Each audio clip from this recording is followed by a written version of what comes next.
रात के 11 बजे आऊं या फिर 2 बजे, क्योंकि मुझे मेरी जिम्मेदारी पता है।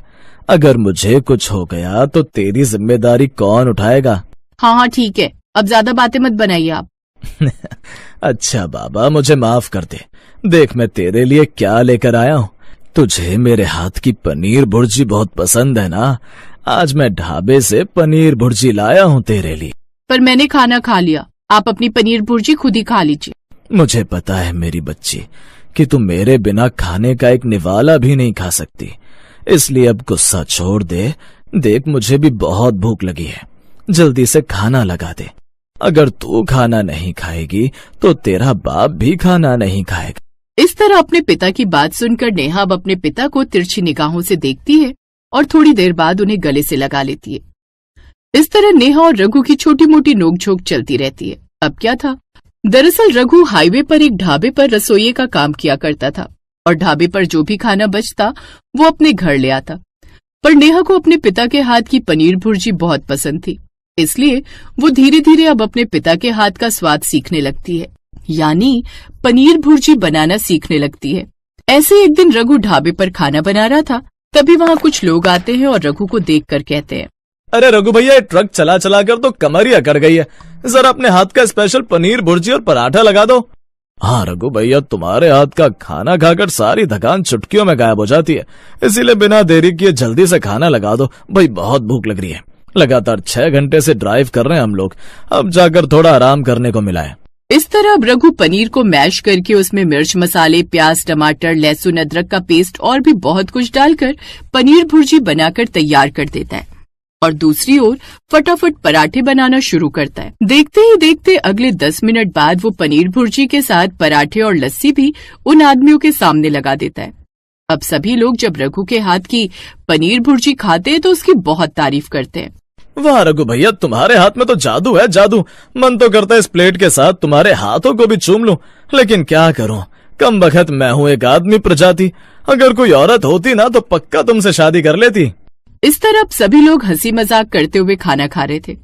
अब देर शाम जब रघु अपने ढाबे पर बचे पराठे और पनीर भुर्जी के साथ लस्सी लेकर अपने घर जा रहा था, तभी एक तेज गाड़ी से उसकी टक्कर हो जाती है, पर किस्मत से उसकी जान बच जाती है। अब अगली सुबह जब नेहा को अपने पिता के बारे में पता चलता है तो वो तुरंत अस्पताल जाती है, जहां डॉक्टर उससे कहते हैं, देखिए नेहा जी, आपके पिता के पैर फ्रैक्चर हो गए, क्योंकि उनकी उम्र हो रही है, इसीलिए उनकी हड्डी जुड़ना थोड़ा मुश्किल है।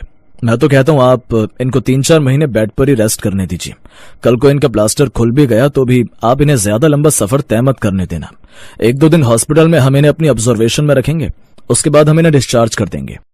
मैंने आपको कितनी बार कहा था पिताजी कि समय से घर आया करिए, लेकिन आपने मेरी आज तक नहीं सुनी। देख लिया ना, एक औरत की बात ना सुनने का नतीजा। अरे ऐसे पनीर भुर्जी और पराठे तो मैं बहुत बना दूंगी। पनीर भुर्जी, पराठे और लस्सी आपकी जान से बढ़कर नहीं है पिताजी। इतना बोलकर नेहा अब कुछ फ्रूट्स काटती है और अपने पिता को खाने के लिए देती है।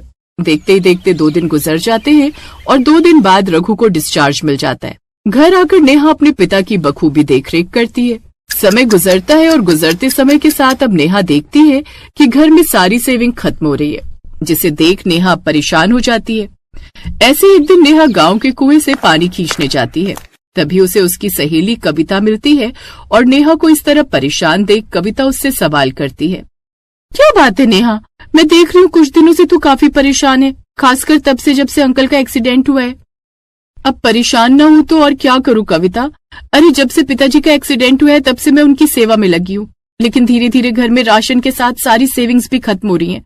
समझ नहीं आ रहा कि घर का खर्च कैसे चलाऊं। तू भी न नेहा बड़ी ही बुद्धू है। अरे तेरे पिता ने तुझे एक हुनर सिखाया है, तू अपने उस हुनर का इस्तेमाल क्यों नहीं करती? क्या मतलब? मैं कुछ समझी नहीं। मतलब ये बुद्धू कि तेरे पिता ढाबे पर काम करते थे और उनके हाथों की रेसिपी तूने सीखी हुई है। जो उनके हाथ में हुनर है वही हुनर तेरे हाथ में भी है। अरे तू ढाबा स्टाइल पनीर भुर्जी बनाकर गांव में बेचती क्यों नहीं? अरे तेरे पिताजी हाईवे के ढाबे पर काम करते थे, पर सोच अगर तेरा खुद का ढाबा या ठेला गांव में लग जाए, वो भी सस्ते में, तो तेरे पास कितनी भीड़ इकट्ठा हो जाएगी। मैं तो कहती हूँ तू अपना काम शुरू कर दे। लेकिन कविता, अपना काम शुरू करने के लिए कुछ पैसे भी होने चाहिए, और तू तो जानती है कि पनीर कितना महंगा है। भला मेरी इतनी औकात कहाँ कि मैं पनीर खरीद कर पनीर भुर्जी बनाऊं, वो भी ढाबे स्टाइल में, और गांव में बेचने लगूं।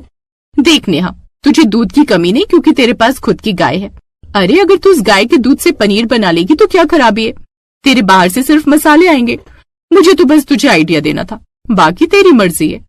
कविता की बात कहीं न कहीं बिल्कुल ठीक थी, सिर्फ इसलिए नेहा उसकी बात से सहमत हो जाती है और अगले ही दिन से वो पनीर भुर्जी बनाने के लिए कुछ सामान खरीद और ठेला उधार पर लाती है और अपनी गाय के दूध से ही पनीर बनाकर अब वो गांव में ढाबा स्टाइल पनीर भुर्जी बनाना शुरू कर देती है।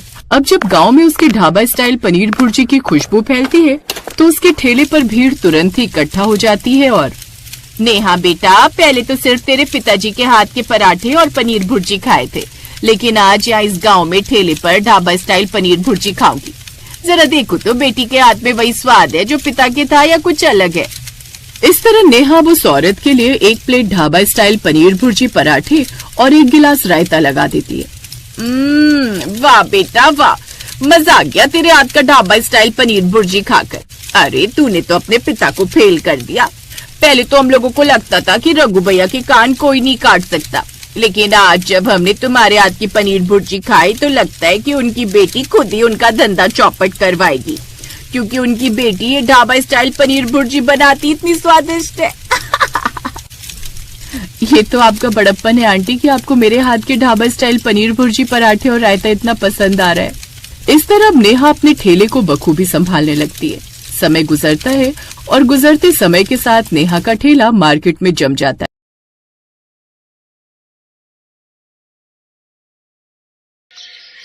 ये क्या सुनी थी बेटी, तू फिर से आलू लेकर आ गई। माँ, आलू की मैं ऐसी ऐसी डिश बनाकर आपको खिलाऊंगी ना कि आप खुश हो जाएंगी। आलू आलू बेटा, तूने हमें इतने आलू खिला दिए कि अब हम आलू खाकर कहीं भालू ही ना बन जाएं। अच्छा सुन, तेरे पापा कह रहे थे उनके दोस्त ने एक रिश्ता बताया है तेरे लिए। मयंक नाम है उसका, बड़ा ही समझदार लड़का है और अच्छे घर से है। संडे को वो सब तुझे देखने के लिए आ रहे हैं, फिर उनको बनाकर खिलाना ये तरह तरह के आलू की डिश। क्या माँ, लड़के वाले? चलो कोई नहीं, पापा कह रहे हैं तो सही होगा, और हाँ जरूर खिलाऊंगी। और अपनी पहली रसोई में तो मैं आलू की ऐसी शानदार डिश बनाकर उन सबको खिलाऊंगी कि वो सब खुश हो जाएंगे। संडे को लड़के वाले सुनिधि को देखने उसके घर आते हैं। देखने दिखाने की रस्म होती है और लड़के वालों को सुनिधि पसंद आ जाती है और कुछ ही दिनों में उनकी शादी धूमधाम से हो जाती है और एक एक कर सभी मेहमान वहाँ से जाने लगते हैं। अरे ये क्या जीजी, आप आज ही जा रही हैं? हाँ, वो जमाना कहाँ रह गया सरला की शादी के बाद भी मेहमान हफ्ते भर तक वहीं बैठे रहे, और मेरी बहू के ना बार बार फोन आ रहे हैं, वो मुझे बुला रही है। अच्छा, बहुत प्यार करती है फिर तो आपकी बहू आपसे। अरे नहीं, वो बात नहीं है, वो खाना मैं बनाती हूँ ना इसलिए। ओह अच्छा, आप थोड़ी देर इंतजार कीजिए, मैं सफर के लिए कुछ पैक कर देती हूँ। सुनिधि अपने कमरे से बाहर आती है और रसोई में जाती है जहाँ उसकी सास कुछ बनाने के लिए जा रही होती है। अरे ये क्या माँ जी, आप रसोई में क्या कर रही हैं? अरे वो तेरी बुआ सास जा रही है तो उन्हीं के लिए सफर के लिए कुछ पैक करके दे रही थी। माँ जी, अब मैं आ गई हूँ तो अब तो आप बस आराम कीजिए और मैं कुछ बना लेती हूँ। वैसे भी आज मेरी पहली रसोई की रस्म है ना, तो ऐसा कुछ बनाऊंगी कि बुआ जी और आप सब तो खुशी हो जाएंगे। जीती रहे बहू, एक मेरी ननद की बहू है जो उनसे इतना काम लेती है और एक मेरी बहू है जो मुझे आराम के लिए कह रही है। अच्छा बहू, कुछ मीठा भी बना लेना अपनी पहली रसोई में। ये कहकर सरला वहाँ से चली जाती है।